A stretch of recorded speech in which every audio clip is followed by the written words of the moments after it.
आज श्रावण महिन्यातला पहिला शनिवार बरं का. आमच्या गावाकडे श्रावणी शनिवारी कोणत्याही मुंज जीव घालतात. आज मी तेच केलं, अगदी पहिल्या शनिवारी उरकून घेतलं. कारण की आखाडाच्या महिन्यात हेच झालं, उद्या नैवेद्य नेऊन उद्या नैवेद्य नेवीन, नंतर तब्येत खराब झाली, अगदी शेवटच्या दिवशी नैवेद्य नेले. त्यामुळे ह्यावेळेस श्रावण लागल्यानंतर अगदी पहिल्याच दिवशी मुंज जीव घालून घेतले. श्रावण महिना खरंच किती सुंदर आणि किती छान त्याचं महत्त्व आहे बरं का. बघा, संपूर्ण महिनाभर तर उपवास धरल्या जातातच. शिवाय म्हणजे जे ज्याच्या सुईने असेल, कुणी श्रावणी शनिवार धरतं, कुणी सोमवार धरतं, कुणी गुरुवार धरतं, पूर्ण कुणी म्हणजे नाही का त्यातले जे ठराविक गोकुळाष्टमी आली, एकादशी आली, ह्याचे असे उपवास धरतात. सगळ्या महिन्यांमध्ये खरं श्रावण महिना किती धार्मिक आहे. म्हणजे सगळीकडे निसर्गाने हिरवळकी तयार केलेली असते. असा हा श्रावण महिना खरंच खूप छान आहे बरं का. तर मी पहिल्या शनिवारी मुंज जीव घातले होते.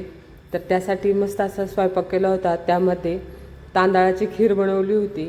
तांदळाच्या खिरीसोबतच म्हणजे मुलांची आवड लक्षात घेऊन सर्व स्वयंपाक बनवला होता.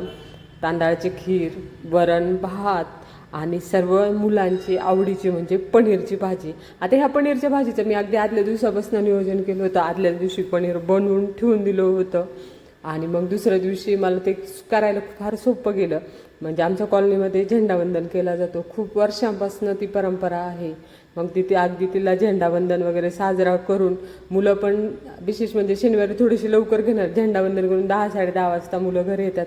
त्यामुळे अगदी पटपट असा स्वयंपाक बनवून घेतला होता की मुलं झेंडावंदनवरून आले, घरी जाऊन जेवण्यापेक्षा मुलं आदल्याच दिवशी सांगून ठेवलं होतं की उद्या आमची इथं जेवायला झेंडावंदन करून आल्यानंतर मस्त असे मुलं आले. त्यांना मग जेवणासाठी असा स्वयंपाक बनवून घेतला होता. खूप छान. मुलांना देखील असा स्वयंपाक आवडतो बरं का. कारण की पुरणपोळी स्वयंपाक होय ना, मुलांना बरंचसं असा खाता नाही येत, कशा संग काय खावं किंवा तो जात पण नाही त्यांना. ते संपूर्ण एवढं ताट भरलेलं पाहून असं घरी बनवलेलं पनीर होतं बरं का. इतकं सॉफ्ट होतं ना की बस म्हणजे अजिबात ताण नाही होत ह्या भाजीचा. आणि विशेष म्हणजे काही धार्मिक कार्य करायला घेतलं ना, आमच्या इथे गाय येणार म्हणजे येणार झाली बरं का.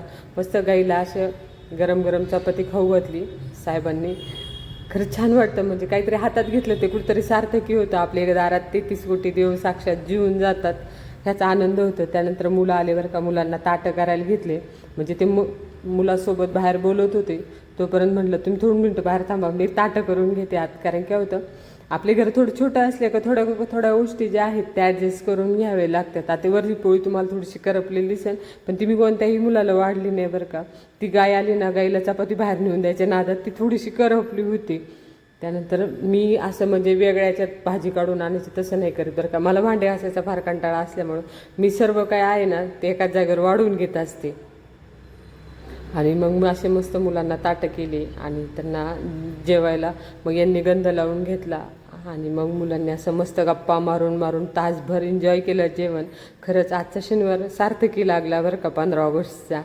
आणि तुमच्या तिकडे श्रावण महिन्यात काय काय करतात बरं? तसं आमच्या माहेरी ना श्रावण महिन्यात रविवारीची गंजू घालतात. तर तुमच्याकडे काय करतात हे नक्की कमेंट करून सांगा बरं का. कारण श्रावण महिना खरंच खास आहे धार्मिकतेच्या दृष्टीने.